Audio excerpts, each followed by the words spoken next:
Hi everyone, welcome to my channel. ತಮ್ಮೆಲ್ಲರಿಗೂ ನಮ್ಮ ಚಾನಲ್ಗೆ ಸ್ವಾಗತ ಕೋರುತ್ತಾ ಇವತ್ತಿನ ವಿಡಿಯೋದಲ್ಲಿ ನಾನು ತಮ್ಮೊಂದಿಗೆ ಶೇರ್ ಮಾಡಿಕೊಳ್ಳುತ್ತಿರುವ ವಿಷಯ ಇಲ್ಲಿ 2025-26ನೇ ಸಾಲಿನ ಇಲ್ಲಿ ವಿವಿಧ ಮೊರಾರ್ಜಿ ದೇಸಾಯಿ ವಸತಿ ಶಾಲೆಗಳಿಗೆ ನೇರವಾಗಿ ಪರೀಕ್ಷೆ ಇರದೆ ಡೈರೆಕ್ಟ್ ಅಡ್ಮಿಷನ್ಗೆ ಸರ್ಕಾರ ಅವಕಾಶವನ್ನು ಕಲ್ಪಿಸಿದೆ. ಹೌದು, ತಾವು ವಿಶೇಷ ವರ್ಗಕ್ಕೆ ಸೇರಿದ್ದರೆ ತಾವು ಇಲ್ಲಿ ಡೈರೆಕ್ಟ್ ಅಡ್ಮಿಷನ್ಗೆ ಅರ್ಜಿಯನ್ನು ಸಲ್ಲಿಸಲು ಎಲಿಜಿಬಿಲಿಟಿ ಇರುತ್ತದೆ.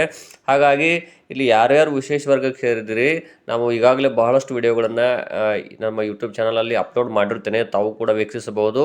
ಇವತ್ತಿನ ವಿಡಿಯೋದಲ್ಲಿ ಇಲ್ಲಿ ವಿಶೇಷ ವರ್ಗದವರು ಅರ್ಜಿಯನ್ನು ಸಲ್ಲಿಸುವುದು ಹೇಗೆ ಅನ್ನುವುದನ್ನು ನಾನು ತಮ್ಮೊಂದಿಗೆ ಶೇರ್ ಮಾಡ್ಕೊಳ್ತಾ ಇದ್ದೀನಿ. ತಾವು ಏನು ಮಾಡ್ಬೋದು ಅಂದರೆ ನೇರವಾಗಿ ಮೊದಲಿಗೆ ಈಗಾಗಲೇ ಹಿಂದಿನ ವಿಡಿಯೋದಲ್ಲಿ ಕೆಲವೊಂದು ಮಾಹಿತಿಯನ್ನು ತಾವು ತಿಳ್ಕೊಬೇಕು. ಏನಂದರೆ ಇಲ್ಲಿ ಅರ್ಜಿಯನ್ನು ಸಲ್ಲಿಸಲು ಯಾರ್ಯಾರು ಎಲಿಜಿಬಲ್ ಆಗಿದ್ದಾರೆ ಅಂದರೆ ತಾವು ಅರ್ಜಿ ಸಲ್ಲಿಸಬೇಕಾದ್ರೆ ಕೆಲವೊಂದಿಷ್ಟು ಅರ್ಹತೆಗಳಿರಬೇಕು. ಅದರ ಜೊತೆಗೆ ಯಾವ್ಯಾವ ದಾಖಲೆಗಳನ್ನು ಸಲ್ಲಿಸಬೇಕು ಮತ್ತು ಅರ್ಜಿ ಸಲ್ಲಿಸುವಾಗ ತಾವು ಇಟ್ಕೋಬೇಕಾದಂತಹ ಇಂಪಾರ್ಟೆಂಟ್ ದಾಖಲೆಗಳು ಯಾವುವು ಎನ್ನುವುದನ್ನು ನಾನು ಈಗಾಗಲೇ ಹಿಂದಿನ ವಿಡಿಯೋದಲ್ಲಿ ತಿಳಿಸಿರ್ತೇನೆ. ಇದೀಗ ಅರ್ಜಿಯನ್ನು ಸಲ್ಲಿಸುವುದು ಹೇಗೆ ಅನ್ನೋದನ್ನು ನಾನು ನೇರವಾಗಿ ತಮ್ಮೊಂದಿಗೆ ಹಂಚ್ಕೋತಾ ಇದ್ದೀನಿ.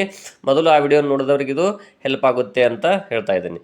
ಮೊದಲಿಗೆ ತಾವು ಏನು ಮಾಡಬೇಕು ಅಂದರೆ ಗೂಗಲಲ್ಲಿ ಕ್ರೈಸ್ ಅಂತ ಇರುತ್ತೆ, ಅಂದರೆ ಕ್ರೈಸ್ ವೆಬ್ಸೈಟ್, ಕರ್ನಾಟಕ ಶಿಕ್ಷಣ ವಸತಿ ಸಂಸ್ಥೆಗಳ ಸಂಘ ಅಂತ ಇರ್ತಿಲ್ಲ, ಅದಕ್ಕೆ ಕ್ರೈಸ್ KRIES ಅಂತಿದೆ. ಅದನ್ನು ಟೈಪ್ ಮಾಡಿದ ಕೂಡಲೇ ಪ್ರಾರಂಭದಲ್ಲೇ ಬರ್ತದೆ ಅದನ್ನು ತಾವು ಕ್ಲಿಕ್ ಮಾಡಬೇಕು. ಇಲ್ಲಿ ಕ್ರೈಸ್ ಅಂತ ವೆಬ್ಸೈಟ್ ಇದೆ ನೋಡಿ, ಅಲ್ಲಿ ಕ್ಲಿಕ್ ಮಾಡಿದ ಕೂಡಲೇ ಮೊದಲಿಗೆ ಅಲ್ಲಿ ಶೋ ಆಗುತ್ತೆ. ಅಂದರೆ ಇಲ್ಲಿ ಕರ್ನಾಟಕ ವಸತಿ ಶಿಕ್ಷಣ ಸಂಸ್ಥೆಗಳ ಸಂಘದಡಿಯಲ್ಲಿ 2025 ಇಲ್ಲಿ 26ನೇ ಸಾಲಿನ ವಿಶೇಷ ವರ್ಗದ ವಿದ್ಯಾರ್ಥಿಗಳು ಡೈರೆಕ್ಟ್ ಅಡ್ಮಿಷನ್ಗೆ ಅವಕಾಶವನ್ನು ಕಲ್ಪಿಸುವ ಬಗ್ಗೆ ಅಂಥೇಳಿ ಒಂದು ಮಾಹಿತಿ ಇರ್ತದೆ. ತಾವು ಏನು ಮಾಡಬೇಕು, ಅಲ್ಲಿ ಕ್ಲಿಕ್ ಮಾಡಬೇಕಾಗುತ್ತದೆ. ಇಲ್ಲಿ ಕ್ರೈಸ್ KRIES ಅಂತಿದೆಯಲ್ಲ, ಅದನ್ನು ಮೊದಲಿಗೆ ನೀವು ಕ್ಲಿಕ್ ಮಾಡಿರಿ. ಫಸ್ಟಿಗೆ ಬರುತ್ತೆ ಕರ್ನಾಟಕ ವಸತಿ ಶಿಕ್ಷಣ ಸಂಸ್ಥೆಗಳ ಸಂಘ ಅಂತೇಳಿ. ಅಲ್ಲಿ ಮೊದಲಿಗೆ ಕೊಟ್ಟಿರ್ತಾರೆ ಮತ್ತಷ್ಟು ಓದಿ ಅಂತಿರುತ್ತೆ ನೋಡ್ರಿ. ವಿಶೇಷ ವರ್ಗದ ವಿದ್ಯಾರ್ಥಿಗಳಿಗೆ ಸಂಬಂಧಪಟ್ಟ ಹಾಗೆ ಮೊದಲನೇ ಅಂಶನೇ ಇರುತ್ತೆ ಇತ್ತೀಚಿನ ಸುದ್ದಿಗಳು. ವಿಶೇಷ ವರ್ಗದ ಮಕ್ಕಳಿಗೆ 6ನೇ ತರಗತಿ 2025-26ನೇ ಸಾಲಿನ ನೇರ ಪ್ರವೇಶಕ್ಕೆ ಅರ್ಜಿ ಅಂತ ಇರುತ್ತೆ. ಅಲ್ಲಿ ತಾವು ಏನು ಮಾಡಬೇಕು, ಅದನ್ನು ಕ್ಲಿಕ್ ಮಾಡಬೇಕಾಗುತ್ತೆ. ಅಲ್ಲಿ ಕ್ಲಿಕ್ ಮಾಡಿದ ಕೂಡಲೇ ಮೊದಲಿಗೆ ಆಪ್ಷನ್ ಇರುತ್ತೆ, ಅದು ಸಂಪೂರ್ಣ ಡೀಟೇಲ್ಸ್ ಇರುವಂತಹ ಮಾಹಿತಿ ತಮ್ಮೊಂದಿಗೆ ನಾನು ಇಲ್ಲಿ ಶೇರ್ ಮಾಡ್ಕೊಳ್ತಾ ಇದ್ದೀನಿ. ಸಂಪೂರ್ಣ ವಿಡಿಯೋವನ್ನು ನೋಡಿದ್ರೆ ತಮಗೆ ಅರ್ಥ ಆಗುತ್ತೆ ಅಂತ ಹೇಳ್ತಾ ಇದ್ದೀನಿ.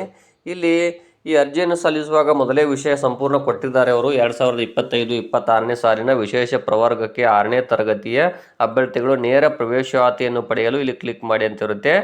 ಅಲ್ಲಿ ಕ್ಲಿಕ್ ಮಾಡಿದ ಕೂಡಲೇ ಮೊದಲಿಗೆ ಬರುತ್ತೆ ಕರ್ನಾಟಕ ವಸತಿ ಶಿಕ್ಷಣ ಸಂಸ್ಥೆಗಳ ಸಂಘ.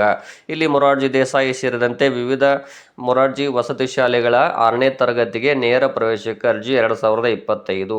ಇಲ್ಲಿ ಶುಲ್ಕರಹಿತ, ಸಂಪೂರ್ಣ ಉಚಿತ, ವಿಶೇಷ ವರ್ಗದ ಮಕ್ಕಳಿಗೆ ಮಾತ್ರ ಅಂತ ಕೊಟ್ಟಿದ್ದಾರೆ.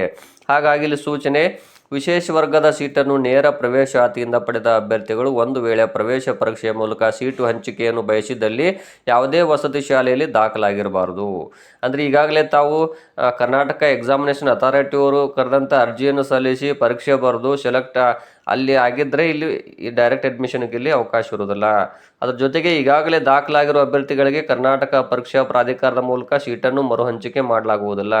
ತಾವು ವಿಶೇಷ ವರ್ಗದ ಮೂಲಕ ಅಂದರೆ ಕ್ರೈಸ್ ವೆಬ್ಸೈಟ್ ಈಗೇನು ಅರ್ಜಿ ಫಾರ್ಮ್ ಇದೆಲ್ಲ, ಈ ಮೂಲಕ ಅರ್ಜಿ ಹಾಕಿ ತಾವು ಅಡ್ಮಿಷನ್ ತೊಗೊಂಡ್ರೆ ಇಲ್ಲಿ ಕರ್ನಾಟಕ ಎಕ್ಸಾಮಿನೇಷನ್ ಅಥಾರಿಟಿಯವ್ರದ್ದು ಇನ್ನೂ ಒಂದು ವೇಳೆ ಅಲ್ಲಿ ಸೆಲೆಕ್ಟ್ ಆಗದೇ ಇದ್ದರೆ ಅದು ಆಗೋದಿಲ್ಲ. ಒಂದು ವೇಳೆ ಇಲ್ಲಿ ಸೆಲೆಕ್ಟ್ ಆಗಿದ್ರೆ ಅಂದರೆ ಇಲ್ಲಿ ಅರ್ಜಿ ಹಾಕಲಿಲ್ಲ ಅಂದರೆ ಅಲ್ಲಿ ಆದರೂ ಆಗ್ಬೋದು, ಆದರೆ ಅಲ್ಲಿ ಪರೀಕ್ಷೆ ಮೂಲಕ ಆಗುತ್ತೆ. ಹಾಗಾಗಿ ಅಲ್ಲಿ ಅಂಕಗಳು ಮತ್ತು ಮೀಸಲಾತಿ ಅದರ ಮೇಲೆ ಆಗುತ್ತೆ. ಬಟ್ ಇಲ್ಲಿ ಪ್ರೊಸೀಜರ್ ಬೇರೆ ಇರುತ್ತದೆ.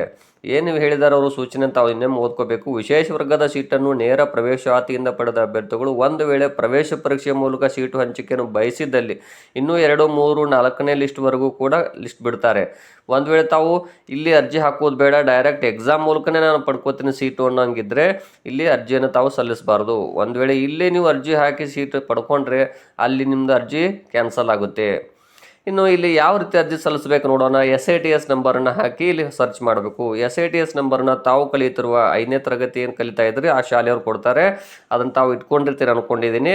ಅದನ್ನ ನಂಬರನ್ನು ಎಂಟ್ರಿ ಮಾಡಬೇಕು, ಸರ್ಚ್ ಕೊಡಬೇಕು. ಇಲ್ಲಿ ಮೊದಲ ಆಪ್ಷನ್ ಏನಿದೆ ಅಂದರೆ ಅಭ್ಯರ್ಥಿ 6ನೇ ತರಗತಿ ಪ್ರವೇಶ ಪರೀಕ್ಷೆ 2025ಗೆ ಅರ್ಜಿ ಸಲ್ಲಿಸಿದ್ದು ಲಭ್ಯವಿರುವ ಸೀಟನ್ನು ಕರ್ನಾಟಕ ಪರೀಕ್ಷಾ ಪ್ರಾಧಿಕಾರ KEA ಅವರಿಂದ ಪಡೆದು ದಾಖಲಾಗಲು ಇಚ್ಛಿಸುವಿರಾ ಅಂತ ಕೇಳಿದ್ದಾರೆ. ಇಲ್ಲಿ ತಾವು ಹೌದು ಅಂತ ಹಾಕಿದರೆ ಇಲ್ಲಿ ಅರ್ಜಿ ಸಲ್ಲಿಸಲಿಕ್ಕೆ ಅವಕಾಶ ಇಲ್ಲ, ಇಲ್ಲ ಅಂತ ಹಾಕಬೇಕಾಗುತ್ತೆ. ಅದ್ರ ಜೊತೆಗೆ ತಮ್ಮ ಹೆಸರು ಎಲ್ಲ ಡೀಟೇಲ್ಸ್ ಸ್ಯಾಟ್ಸ್ ಮೂಲಕನೇ ಅಲ್ಲಿ ಬಲ್ಕ್ ಆಗಿ ಬಂದ್ಬಿಡುತ್ತೆ. ಯಾವ ಮಾಹಿತಿ ಬರಂಗಿಲ್ಲ ಅದನ್ನಷ್ಟೇ ತಾವು ಭರ್ತಿ ಮಾಡಬೇಕು. ಉದಾಹರಣೆಗೆ ಮೊಬೈಲ್ ನಂಬರ್ ಆಗಿರ್ಬೋದು, ಅಥವಾ ಇಲ್ಲೇನಾದರೂ ತಂದೆ ಹೆಸರು ಆಗಿರ್ಬೋದು, ತಾಯಿ ಹೆಸರು ಆಗಿರ್ಬೋದು. ಅದ್ರ ಜೊತೆಗೆ 25 KB ಇಂದ 50 KB ಫೋಟೋ ಅಪ್ಲೋಡ್ ಮಾಡ್ಬೇಕು. ತಾವು ಪಾಸ್ಪೋರ್ಟ್ ಸೈಜ್ ಫೋಟೋ ಇರಬೇಕು. ಇಲ್ಲಿ ಅಭ್ಯರ್ಥಿ ಜಾತಿ ಮತ್ತು ಆದಾಯ ಪ್ರಮಾಣ ಪತ್ರ ವಿವರವನ್ನು ಸಲ್ಲಿಸಲು ಇಚ್ಛಿಸುವಿರಾ ಅಂತಿದೆ. ಹೌದು ಅಂತ ಹಾಕಿ ಇಲ್ಲಿ ಜಾತಿ ಪ್ರಮಾಣ ಪತ್ರದ RD ನಂಬರ್ ಇರ್ತದಲ್ಲ ಅದು ಮತ್ತು ಇನ್ಕಮ್ದು RD ನಂಬರ್ ಹಾಕಬೇಕು. ಇಲ್ಲಿ ಜಾತಿ ತಮ್ಮದು ಯಾವುದು ಅಂತೇಳಿ ಮೊದಲೇ ಶೋ ಆಗ್ಬೋದು, ಯಾಕೆ ಸ್ಯಾಟ್ಸ್ ಮೂಲಕ. ಆಗದೇ ಇದ್ರೆ ತಾವು ಎಂಟ್ರಿ ಮಾಡಿ ಮತ್ತು 5ನೇ ತರಗತಿ ವ್ಯಾಸಂಗ ಮಾಡುತ್ತಿರುವ ಶಾಲೆ ಹೆಸರನ್ನು ಹಾಕಬೇಕು. ಇಲ್ಲೊಂದು ಸೂಚನೆ ಏನಪ್ಪಾ ಅಂದರೆ, ಅಭ್ಯರ್ಥಿಯು ನೇರ ದಾಖಲಾತಿಗೆ ಅರ್ಜಿ ಸಲ್ಲಿಸುವ ಸಂದರ್ಭದಲ್ಲಿ ಜಾತಿ ಮತ್ತು ಆದಾಯ ಪ್ರಮಾಣ ಪತ್ರ ವಿವರವನ್ನು ದಾಖಲಿಸದವರು ವಸತಿ ಶಾಲೆಗೆ ದಾಖಲಾಗುವ ಸಮಯದಲ್ಲಿ ತಪ್ಪದೇ ಅಗತ್ಯ ಪ್ರಮಾಣ ಪತ್ರವನ್ನು ಸಲ್ಲಿಸತಕ್ಕದ್ದು. ತಪ್ಪಿದಲ್ಲಿ ಅಂತಹವರ ದಾಖಲಾತಿ ರದ್ದುಗೊಳಿಸಲಾಗುತ್ತದೆ.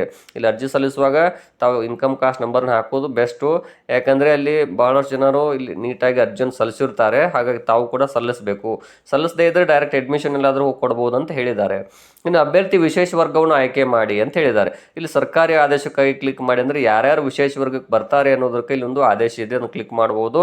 ನಾವು ಇಲ್ಲಿ ಡೈರೆಕ್ಟಾಗಿ ಅರ್ಜಿಯನ್ನು ಸಲ್ಲಿಸೋಣ. ಮೊದಲಿಗೆ ಇಲ್ಲಿಷ್ಟು ಎ ಇಂದ ಹಿಡ್ಕೊಂಡು ಈವರೆಗೂ ಇಲ್ಲಿ ವಿಶೇಷ ವರ್ಗ ಒಟ್ಟು 5 ಥರದ ವಿಶೇಷ ವರ್ಗದವರು ಇದ್ದಾರೆ. ಇದು ಭಾಳ ಸಿಂಪಲ್ ಆಗಿ ಹೇಳ್ತಾ ಇದ್ದೀನಿ. ಎ ಅಂದರೆ ಇಲ್ಲಿ ಸಫಾಯಿ ಕರ್ಮಚಾರಿಗಳ ಮಕ್ಕಳು, ಚಿಂದಿ ಆಯುವರ ಮಕ್ಕಳು, ಚಿತಾಗಾರದ ಕಾರ್ಮಿಕರ ಮಕ್ಕಳು, ಸ್ಮಶಾನ ಕಾರ್ಮಿಕರ ಮಕ್ಕಳು, ಇವರು ಮತ್ತು ಮ್ಯಾನ್ಯುವಲ್ ಸ್ಕ್ಯಾವೆಂಜರ್ ಮಕ್ಕಳು, ಇವರೆಲ್ಲರೂ ಎ ವರ್ಗಕ್ಕೆ ಬರ್ತಾರೆ. ಇವರು ಎಲ್ಲರಿಗೂ ಸೇರಿ 10% 10ರಷ್ಟು ಮೀಸಲಾತಿ ಇರುತ್ತೆ. ಒಂದು ಶಾಲೆಗೆ 10%. ಇನ್ನು ಬಾಲ ಕಾರ್ಮಿಕರ ಮಕ್ಕಳು, ಜೀತ ವಿಮುಕ್ತ ಮಕ್ಕಳು, ರಕ್ಷಿಸಲ್ಪಟ್ಟ ದೇವದಾಸಿಯರ ಮಕ್ಕಳು, HIV ತುತ್ತಾದ ಪೋಷಕರ ಮಕ್ಕಳು, ಇವರೆಲ್ಲರೂ ಕೂಡ ಇದು ರಕ್ಷಿಸಲ್ಪಟ್ಟ ದೇವದಾಸರ ಮಕ್ಕಳವರೆಗೂ ಬಿ ವರ್ಗಕ್ಕೆ ಬರ್ತಾರೆ. ಇವ್ರಿಗೂ ಕೂಡ 10%. ಇನ್ನು HIV ತುತ್ತಾದ ಪೋಷಕರ ಮಕ್ಕಳು, 25ಕ್ಕೆ ಹೆಚ್ಚಿನ ಅಂಗವಿಕಲತೆ ಹೊಂದಿರುವ ವಿಶೇಷ ಚೇತನರ ಮಕ್ಕಳು, ಒಬ್ಬ ಪೋಷಕನ ಹೊಂದಿರುವ ಮಕ್ಕಳು, ಅನಾಥ ಮಕ್ಕಳು, ಇವರೆಲ್ಲರೂ ಇಲ್ಲಿ ಸಿ ವರ್ಗಕ್ಕೆ. ಇನ್ನು ಡಿ ವರ್ಗದಲ್ಲಿ ಅಲಿಮಾರಿ ಸಮುದಾಯಕ್ಕೆ ಸೇರಿದ ಮಕ್ಕಳು, ಯೋಜನೆಗಳಿಂದ ಸ್ಥಳಾಂತರಗೊಂಡ ಮಕ್ಕಳು, ಸೇವಾನಿರತ ಸೈನಿಕರ ಮಕ್ಕಳು, ನಿವೃತ್ತ ಸೈನಿಕರ ಮಕ್ಕಳು, ಇವರು ಡಿದಲ್ಲಿ. ಇನ್ನು ಆಶ್ರಮ ವಸತಿ ಶಾಲೆಗಳಲ್ಲಿ 5ನೇ ತರಗತಿ ಉತ್ತೀರ್ಣರಾದ ಮಕ್ಕಳು ಇದಲ್ಲಿ ಬರ್ತಾರೆ. ಇವರಿಗೆ ಪ್ರತಿ ವರ್ಗಕ್ಕೂ 10% 10ರಷ್ಟು ಮೀಸಲಾತಿ ಇರುತ್ತೆ. ವಿಶೇಷ ಸೂಚನೆ ಏನಂದರೆ, ಇಲ್ಲಿ ಮೇಲ್ಕಂಡ ಎಲ್ಲ ವಿಶೇಷ ವರ್ಗದ ಅಡಿಯಲ್ಲಿ ಖಾಲಿ ಇರುವ ಸೀಟುಗಳನ್ನು ಒಟ್ಟಾರೆಯಾಗಿ ಪರಿಗಣಿಸಲಾಗುತ್ತದೆ. ಆಯಾ ಪ್ರವರ್ಗಗಳ ಮೀಸಲಾತಿಗೆ ಅನುಗುಣವಾಗಿ ಸೀಟುಗಳ ಹಂಚಿಕೆಗೆ ಅವಕಾಶವನ್ನು ಕಲ್ಪಿಸಲಾಗಿದೆ.